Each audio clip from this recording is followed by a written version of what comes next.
সকলকে স্বাগত। পশ্চিমবঙ্গ প্রাথমিক শিক্ষা পর্ষদের তরফ থেকে ডিএলএড 2024-26 শিক্ষাবর্ষে পার্ট 1 পরীক্ষার ফর্ম ফিল আপ সংক্রান্ত বিজ্ঞপ্তিটি প্রকাশিত হয়েছে। ফর্ম ফিল আপ শুরু হয়েছে গতকাল অর্থাৎ 3 জুলাই থেকে 10 জুলাই পর্যন্ত এই ফর্ম ফিল আপটা চলবে। অবশ্যই তোমাদের ফর্ম ফিল আপটা করে নিতে হবে এই সময়ের মধ্যে। তোমাদের টোটাল টাকা লাগবে 2300 টাকা। পার থিওরিটিক্যাল এবং প্র্যাকটিক্যাল পেপারের জন্য প্রত্যেকটা পেপারের জন্য লাগবে 300 টাকা করে এবং 500 টাকা লাগবে তোমাদের সেন্টার ফির জন্য।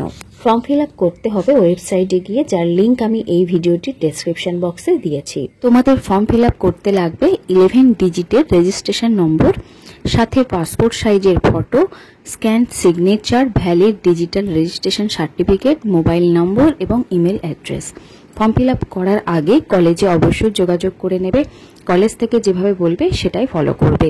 ফর্ম ফিল আপ করতে কোনো প্রকার ভুল হলে সেটা কারেকশন করে দেবে কলেজ থেকে। এটার দায়িত্ব কিন্তু সম্পূর্ণ কলেজের থাকবে। কারেকশনের ডেট আছে 10 জুলাই থেকে 14 জুলাই পর্যন্ত। এর পরবর্তীতে ওয়েবসাইটে জানিয়ে দেওয়া হবে কবে তোমরা তোমাদের অ্যাডমিট কার্ডটি ডাউনলোড করতে পারবে। নোটিশ দিলে অবশ্যই জানিয়ে দেওয়া হবে। এছাড়া ডিএলএড সংক্রান্ত কোনো রকম ইনফরমেশন পেতে হলে ডেসক্রিপশন বক্সে আমার টেলিগ্রাম গ্রুপের লিংক রয়েছে, সেখান থেকে জয়েন হয়ে যেও। ধন্যবাদ।